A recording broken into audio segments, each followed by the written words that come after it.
शीत दिने राशि रे तैयारी बहुत प्रकार जिनस खिया जाए कहना राशि देह को गरम रखा सहित स्वाद रे भी बहुत अधिक भल लगी था। स्पेशली गुड़ सहित आर टेस्ट बहुत ही अधिक भल।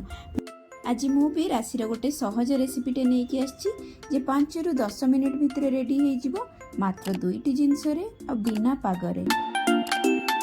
चलतु आरंभ करवा। एठी मु 200 ग्राम राशि नहीं। एटा चोपा लगावाला राशि अच्छी धड़ा देखा जाउची किंतु एथिरे चोपा अच्छी, चोपा छड़ा हैनी। 200 ग्राम राशि को लेकिन आम प्रथमे भाजी नवा। आपन एठी चाहिले कला राशि बा धड़ा राशि भी यूज करि परिबे बा चोपा छड़ा राशि भी यूज करि परिबे।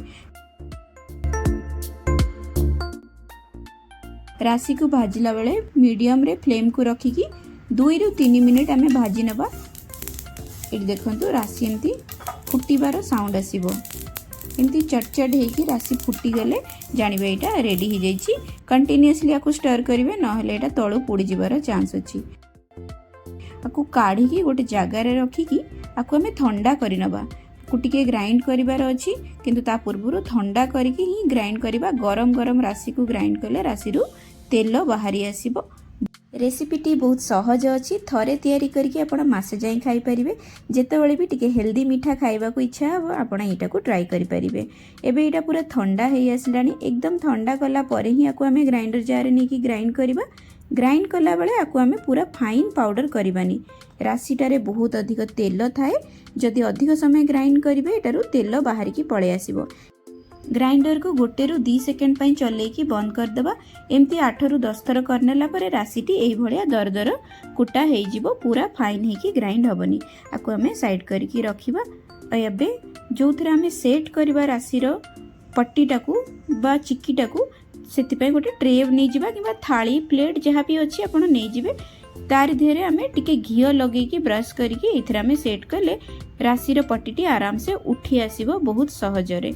एठी मु गुड़ नहीं राशि नहीं 200 ग्राम गुड़ ओजन रे अच्छी 150 ग्राम। गुड़ 200 ग्राम जाए भी आप नहीं पारे। आ जो गिनारे बा ग्लास रे मापिकी नौचंदी जेतिकी राशि नहीं ताठू टिके कम एठी आपण गुड़ नेबे। गुड़ रे ही करिवे। गुड़ रे अधिक टेस्ट आसे। चीनी रे बहुत अधिक क्रंची हबो। आ चीनी रो पागटा टिके अलगा भी हेई थाए। एठी गुड़ को हमको केवल मेल्ट करिवार अछि। पाग बिल्कुल करिवार नाही। गुड़ पोड़ी न जाऊ सेतपई गोटे चामच एथिरे पानी दउची। जदि आपण पानिया गुड़ यूज करछंती आ पानी देबेनी। आको केवल मेल्ट करिबा।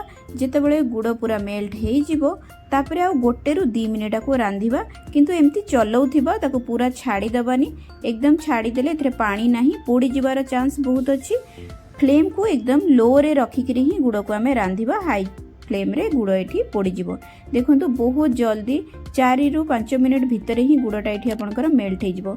मेल्ट हैला मात्रे आ 1 मिनिट कुक करिबा। तापर आमे ग्राइंड करके रखिथिबा राशिटा को पकेबा। एटी ध्यान देबे गुड़ को बिल्कुल अधिक रांधिबेनी नले गुड़ पोड़ीकी पिता हे जिवो। रेसिपी पसंद आसले वीडियोटी को लाइक करिवे। ज्योतिष खाना पीना रे आज फर्स्ट टाइम वीडियो देखुथिले सब्सक्राइब करिवार रिक्वेस्ट रहिला। आको आमे पकेकी भलसे मिसेई नबा। 1 मिनिट भितर ही आको मिसेई नबा जल्दी जल्दी। आको मोल्ड रे काढिकी सेट कर देबा। सेट भी ये बहुत फास्ट हे जिवो। ठंडा पवन बाजिला मात्रे ही ये सांगे सांग सेट हवा स्टार्ट हबो।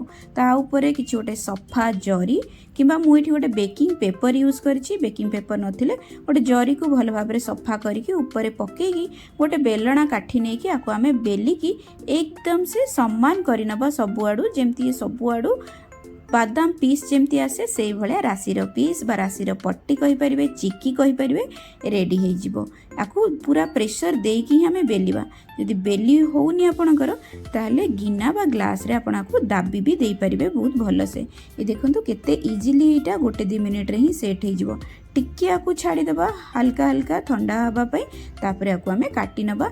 छुरी रे काटंतु बा पिठा पातिया रे बहुत आराम से एटा कटि जिवो। आको आपण काटिकी छोट छोट पीस करिकी एयर टाइट डब्बा स्टोर करके जितेबाला मन हम खाई पारे। आशा करछि रेसिपीटी आपण निश्चय गोटे थर ट्राई करेंगे।